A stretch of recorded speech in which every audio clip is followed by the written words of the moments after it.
It's on now. We live right now. Yes, we are live Oh, right now. okay. Hello, everybody. How are you? All right. First of all, welcome to the Welcome to Experience Radio Show. This is Levon Howard. We apologize for being late. With a lot of trap stuff going on this morning, but we are back. We've been gone for a couple of weeks, so we want to get dive right in. I know it was usual start time today, but we'll get to our guest. She is a author, a certified life coach, and the founder of the Confidence Shift.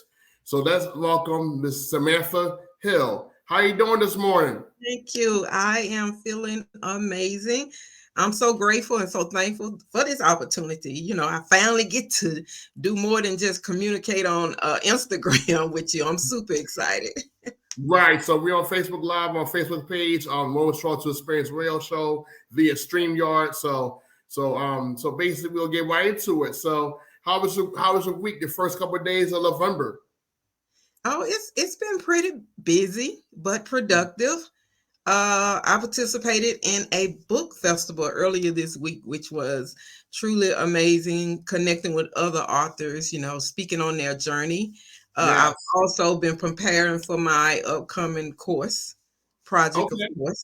Yes. We'll definitely dive into that in a few minutes. So can you tell us who was Samantha Hill growing up?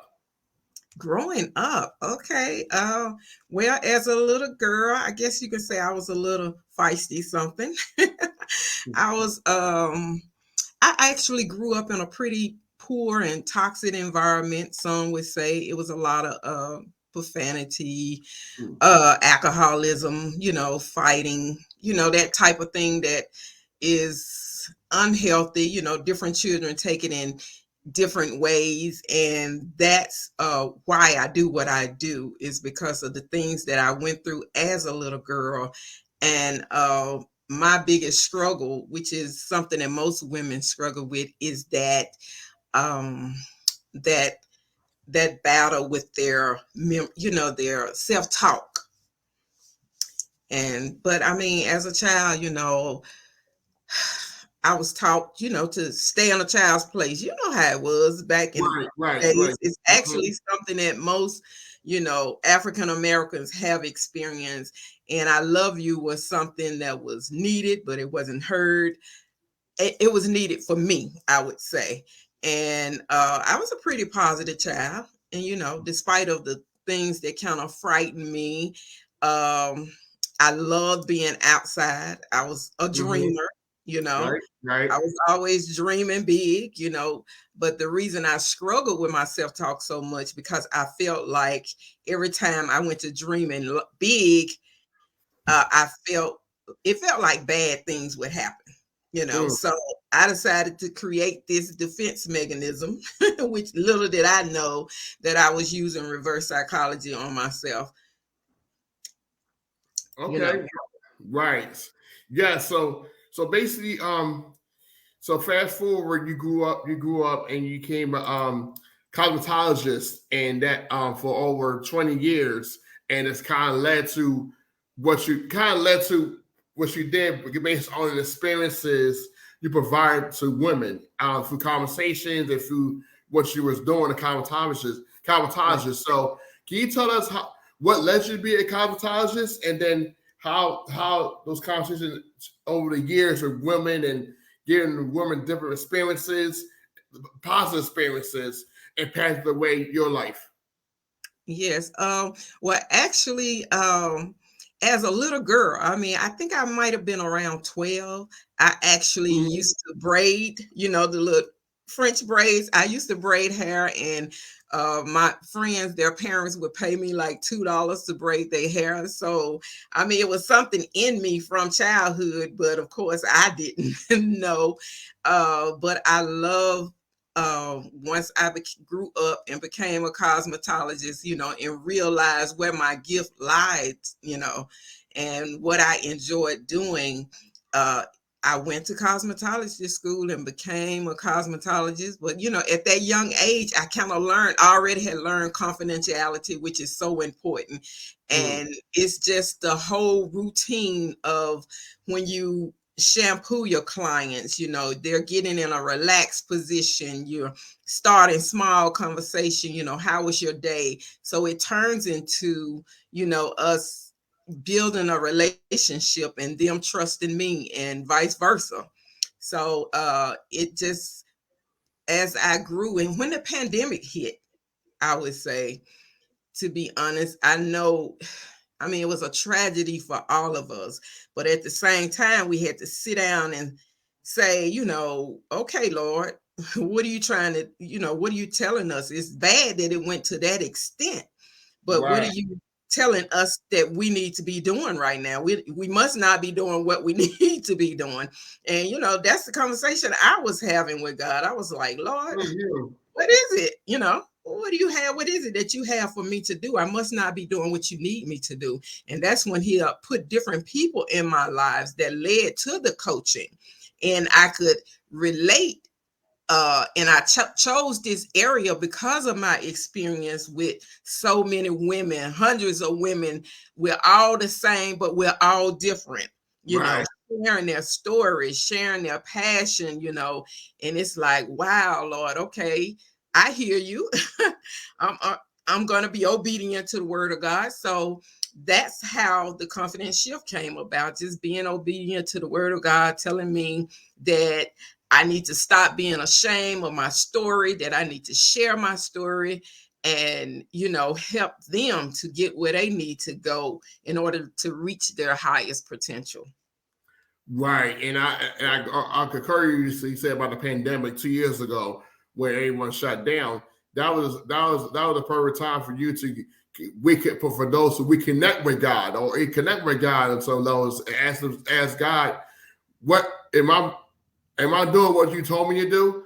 What I was birthed to do? So again, Yes. kind of re-examine yourself and also examine your mental health because you had a lot Yes. going on in mental health, shut down.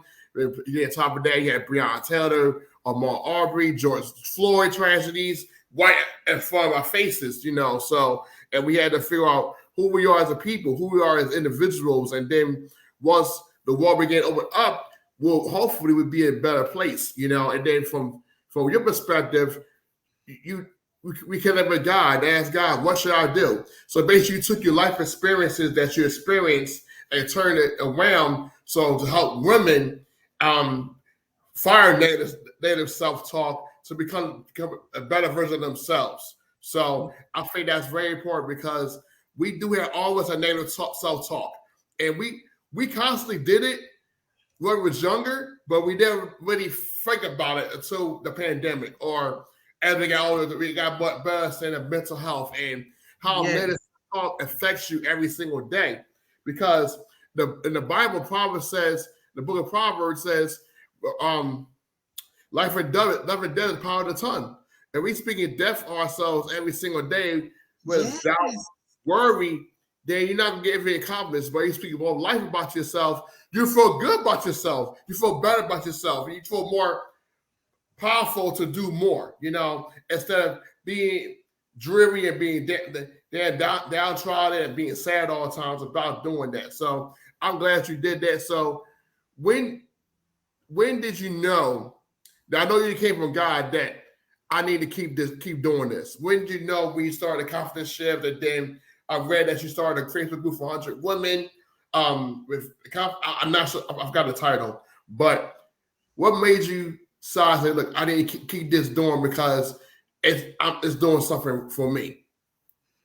Yeah, exactly. It was hitting me in a way that, you know, um, when you personally witness and Yes. find that your struggle is just as, you know, you're not alone. There are other Right. people that's going through the same struggle that you're doing. And then when I created the group, which is called Confidence for Women with Samantha Hill, when I created that group, I started relating on a more personal level with a group of women instead of the one-on-one like I was doing as a cosmetologist, and I just constantly kept on finding that it was one of the biggest challenges that women face. I can speak on women because that's who I've always worked with. And I know that everybody has negative self-talk. And, statistics even tell us that we have 12,000 to 60,000 thoughts per day, and 95 of those thoughts are repetitive from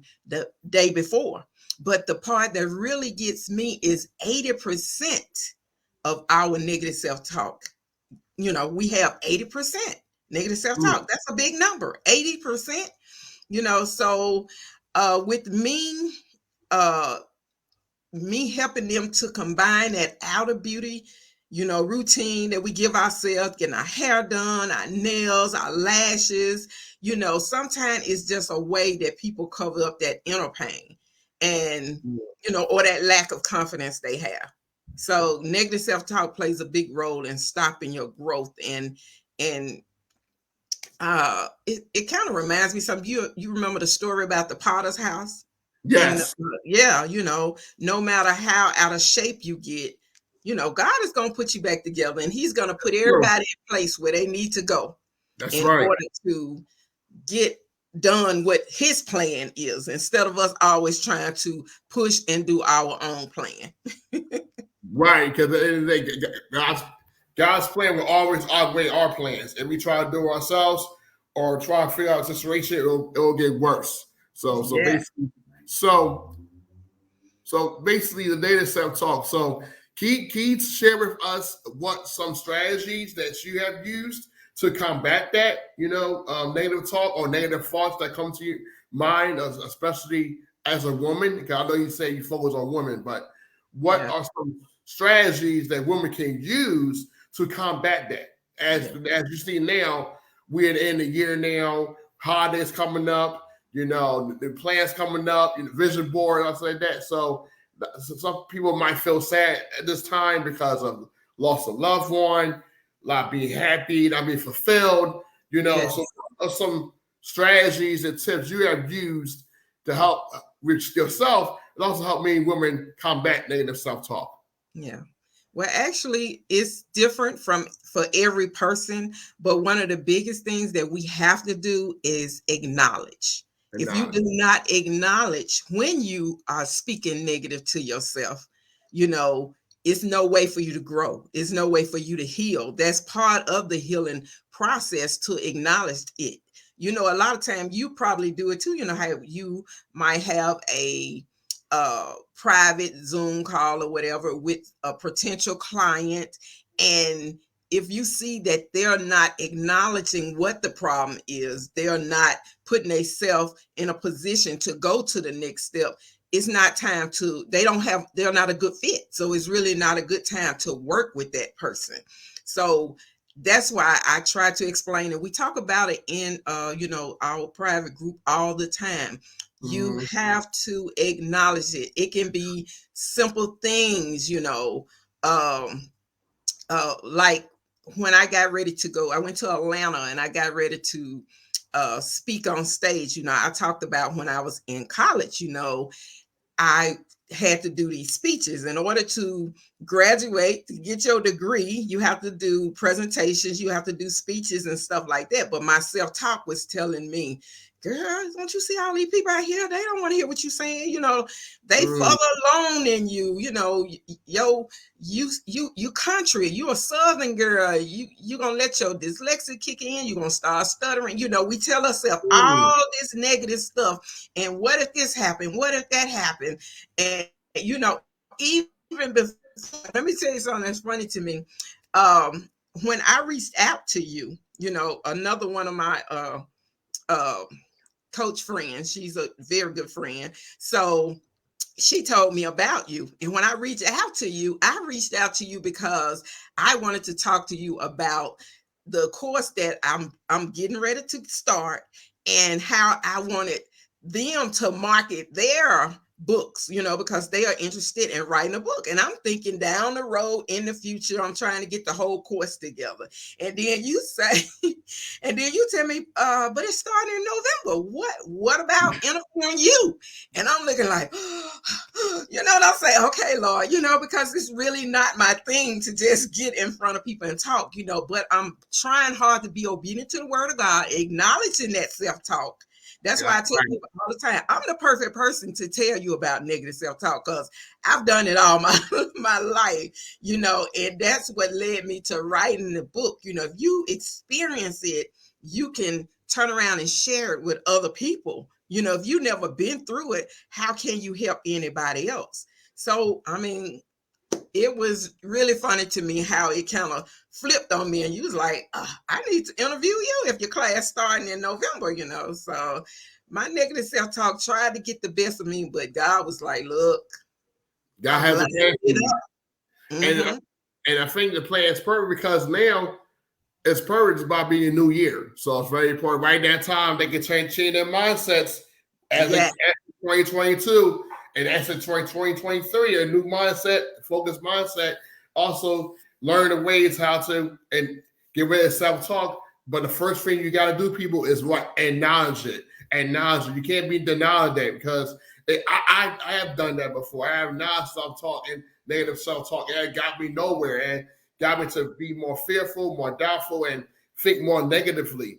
But if you be more optimistic about yourself, you'll do a lot of things will come out positively because the Lord wants us to be positive, happy, and not be sad all the time. Yes. And trials will come, things will come happen. But God said, count it out of all joy. So it's very Yes. perfect to do that. So key, like you say, you talk about the course. Can you get into more details about the course and what if details and how people get involved, what the fees are, what it will look like visually for people for those, what will look like for that? Oh, well, my course is called Confidence Shift 3.0.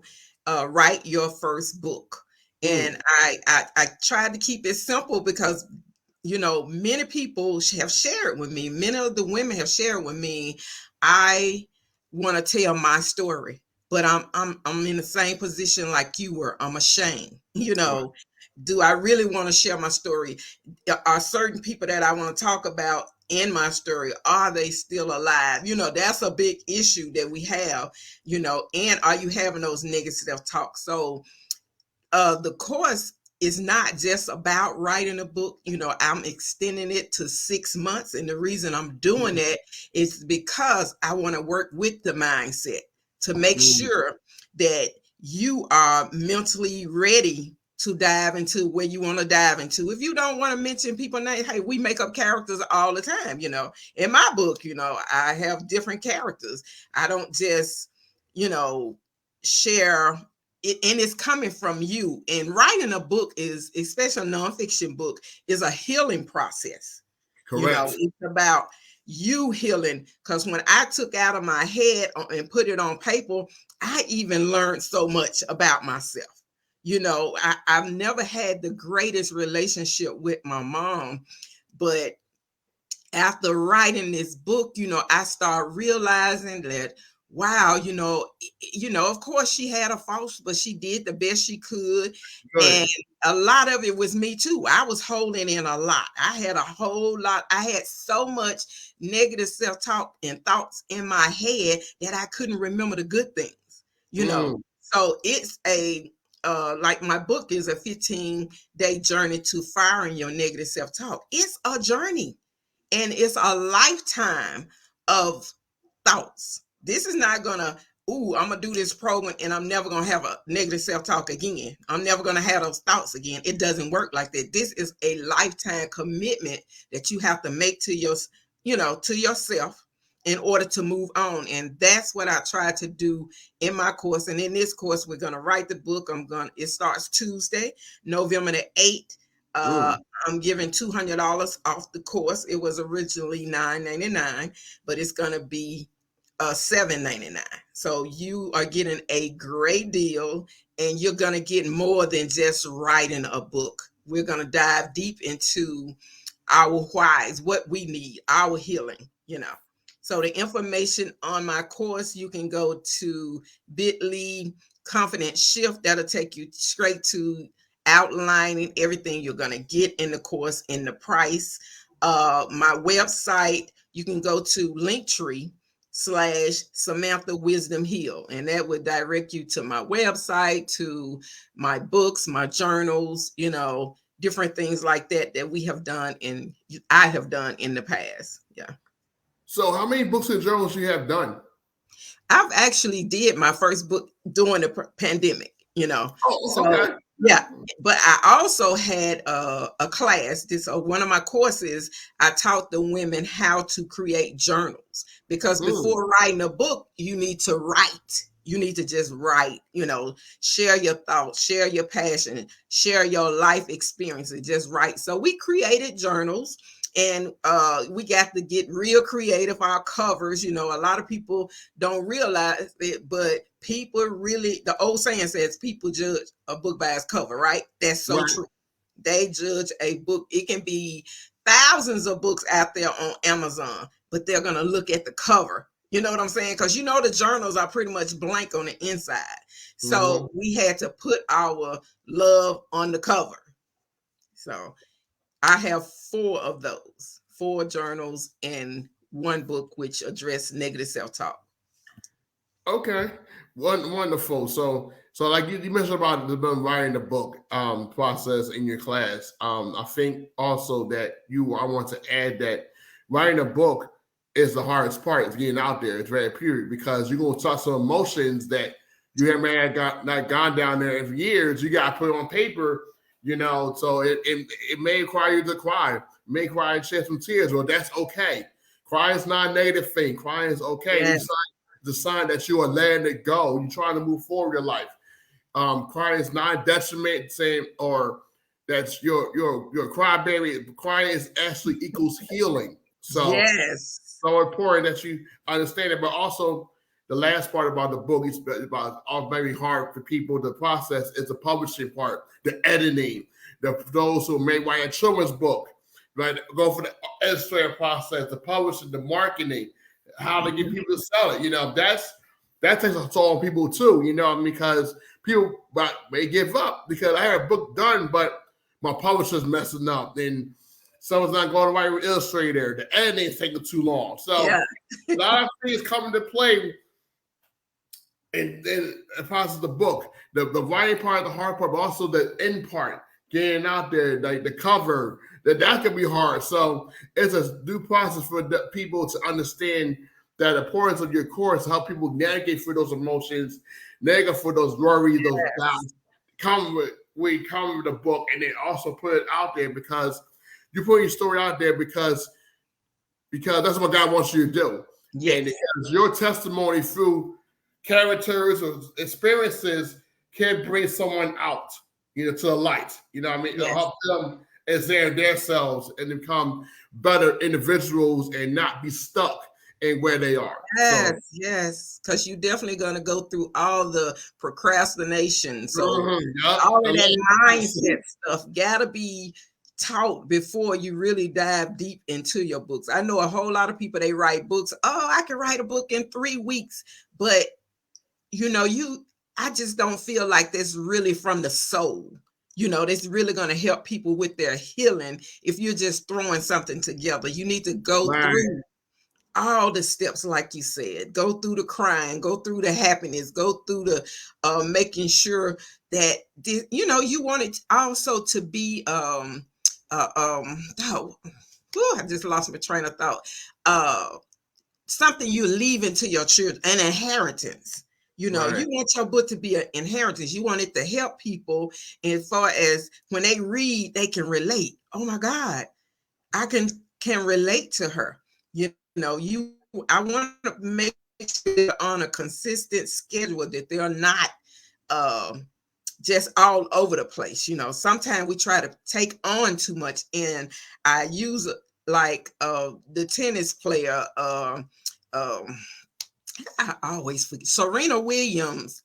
Yes. Like for example, with her, even though our thoughts are all over the place, you got to figure out how to pull all that into one thing and stay focused on that. Because when you're all over the place, how do you find success? Mm-hmm.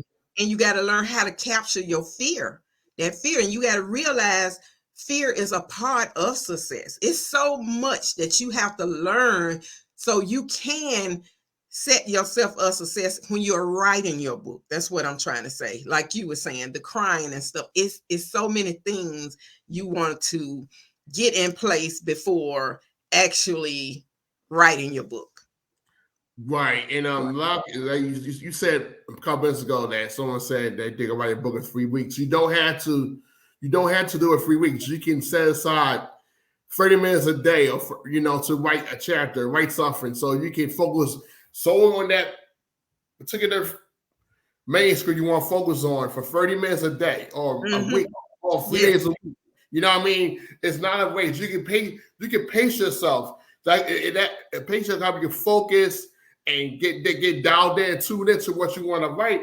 The problem will come much better, so that anxiety won't come into play. So, but like maybe put it on a calendar, maybe 3 days a week. I set aside 30 minutes to write chapter 1, chapter whatever that we want to write on. Make sure it's very concise, and then you can then take a break, then do it again another next day. You know what I mean? Yes. So it's about pacing yourself. It's not a race. You know, it's about doing it the way God wants you to do it, because your story has to be told and read in a way that people want to buy your book. You know what I mean? And at the end of the day, do you want to read that? Do you want to read your work? You know what I mean? Yes. So it's really about that too, because a lot of times we try to rush to try to make appearances and make money, but in the day it's about how this book impact this person. Yes. So that's what it's about, because in the day it's about growing, about you being here from it. You know what I mean? And being delivered. All you satisfied with that work. So, like you said, the confidence shift is definitely needed. Especially as we go to the new year. For women as well, just to get their mindsets on the right things. A lot of times women are distracted by other things. Women have a lot going on to play many roles: mother, wife, provider. Someone that maybe has a role in church. You know what I mean? So they wear so many hats, and they don't have time to focus on themselves and how I can become a better person, a better individual. So it's about balance. Also having a support system of people that go support you and cheer you on, say, "Look, hey, I see you. I see what you're doing." Like give that motivation, that confidence that they need to push on you to help you finish and become better and stay on the right track. Yeah. And that's another thing that why I feel like my coaching style is a little different. I love one-on-ones. I love group coaching. So what I do, I combine them. I do a group coaching so you're able to feed off of each other, hear each other's story, motivate, hold each other accountable, inspire each other, keep each other on track. But then I do weekly one-on-ones with each one of the ladies. Of course, they schedule it on the time that's best, that we can balance between each other. But that way I'm able to dig a little deeper with them. I'm able to give them a little hard love. What you call it when you tough love. Tough love. Yes. Give them some tough love. So to keep them on the same track, and they can share things that they don't feel like they want to share with the group, So that's the style of coaching I do. I love group coaching, but then I like pulling them out, and instead of, you might have like one, for example, I had a group coaching at one time, and I had one particular lady who just could not, what should I say? She could not acknowledge her negative self-talk. She could not acknowledge when she was doing it. And by her being in a group and always, I don't have that problem. I this, I that, I'm being honest, okay? By her doing that, that was pulling down the spirit of the group. So when I did the one-on-one with her, I had to give her some tough love. Look, if you sign up for this group, you decided that you wanted to participate, you got to watch your words. You have to watch pulling down the rest of the group. I had to give her tough love, and you don't want to point out people's negative self-talk. You want them to acknowledge it on their own. So I can't go deep into what was said, but that one-on-one help her to come back and connect with the group instead of being the outsider of the group. Yep. Yeah. It's really about that. And again, going back to you said at the beginning, acknowledging it, it's self-talk, acknowledging Yes. it. And once you acknowledge it, you already started the healing process of that. You already started the healing process. Now you were able to take in what advice a coach like yourself is where they pour to them. Also from other group people in group coaching as well to learn how to receive it. You know what I mean? So Yes. once you don't acknowledge it, you can't receive anything. So then once you acknowledge it, it will help you become a better person, a better individual. So is there a flyer out for your class or is it on the website? Are you on the website? Yes, it's actually on all my social media. It's on my Instagram, my TikTok, my Facebook, Pinterest, LinkedIn. I put it out everywhere, and I'm just because I want God to lead the right people to me. Amen. So I'm trying to be obedient. Well, I am being obedient to His word. I'm putting it out on all the social medias that I'm in, that mostly you have a large community of people in, and I'm just super excited. I can't wait. I really don't care if it's one person, but Right. I have 3 already. My goal was actually 10, but it's whatever the Lord gives me, and right. Wherever the door gives you, God will say, to work with them, and then you go and impact their lives because they're investing a lot of time and money into you. So I think, and the enterprise will be greater, beyond, like, it's about you pay their lives and save their lives and give them a different mindset, so that's very important. I just want the Lord to say, well done. Well done. That's it. Well done. Exactly. So, like you mentioned, you do a lot. You're an author, life coach. You might be a course. You overcame a lot to become the woman that you are today, that God calls you to be. So what does Samantha Hill do for self-care? Oh, okay. Self-care. That's my thing, I really love, most of the things that I do with my amazing husband. He's very supportive. He's always there for me. So just calling and watching TV with the hubby is amazing. And he'll do stuff like, it's like we relate to a point where he know when I need that time to myself, I can come home and I got a bubble bath, where I can relax with some candles and just focus, on me. And that's something I teach the women as well. Self-care can come as far as when you getting your nails and hair and massages and stuff. That's self-care, of course, but that's a little more expensive.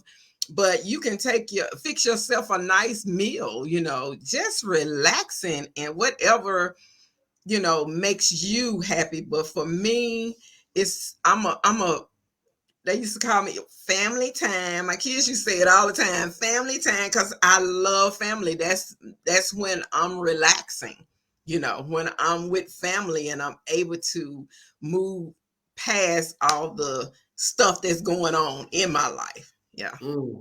But when you're doing what you love, hey, it's okay. It really doesn't seem like a job. That's right. That's right. One more question before I actually close us out. What advice would you tell your younger self? Oh wow, that's a good question. I would tell her to just keep pushing, ignore all the distraction. I would tell her she's amazing. I would even say, my shirt kind of tell her your shade is amazing regardless how dark or light it was. Because, one of the things I struggled with as a child, being too light for Black people and too dark for white people. You know what I'm saying? You got that middle color. So, and it affected me in a major way. So I would just constantly let her know that she's amazing, regardless the shade of her skin, to never give up, because God got you. That's right. God got you. God got you. And I know you're going to have to go through some hard experiences, learn from those experiences in order to carry out God's plan. I feel like that's why God take us through what he take us through, because it's something to be learned. When I go through something, I say, okay, Lord, what is it I'm supposed to learn to, you have to figure out what God's plan, the direction he want you to go in, and what the plan, what's the, all the pieces, it's just amazing how God connects all the pieces in the long run, So you just got to listen to him. So I would definitely tell her that she's amazing. Keep pushing. All right. Awesome. That's awesome. Where again, can you tell us where people can find more information about you and your program, and also about your life coaching program? And also, are you taking clients at this moment for your coach program, since you are about to start a class? So I don't want to see you work like not doing coaching right now, but I was like, get some more information about what your website and what you people to go to. Okay, the website you'll go to is Linktree/Samantha Wisdom Hill. That's where you will find all of my social medias. If you want more information on the course, that would be bit.ly/confident shift. bit.ly/ that you can get to my website and everywhere. The name of the program, the course again is Confident Shift 3.0. Write your first book, and it starts this Tuesday, November the 8th. I'm giving everybody $200 off, so that's going to bring that price down. That's an amazing opportunity right there. And I am still open for, if people want to go in different areas. What I usually do when you contact me, we'll do an interview to find out what you need, what you want, where you're trying to go, and then we'll schedule something from there. But I am open to taking more clients in different areas as well. Wonderful, wonderful. So Samantha Wisdom Hill, it's been an honor to. I said the wrong. I call you Stephanie. I see it all the time. It's no problem. But I commend you for what you're doing for women and doing what God's called you to do. I wish you best of luck of your about your course.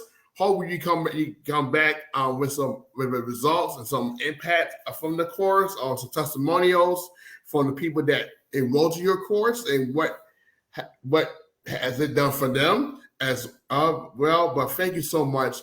Thank you for just being open, patient with me, because there's a lot going on. There's a lot go weeks, But like I said, we have to get rid of our negative self-talk and have more positive self-talk.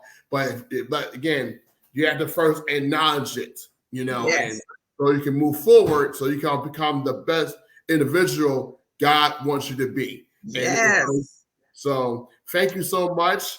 I hope you enjoy the rest of your day. Get some rest. I know you're ready for Tuesday. For those, I will post your social media handles. So for those who rest on the course, also get your book.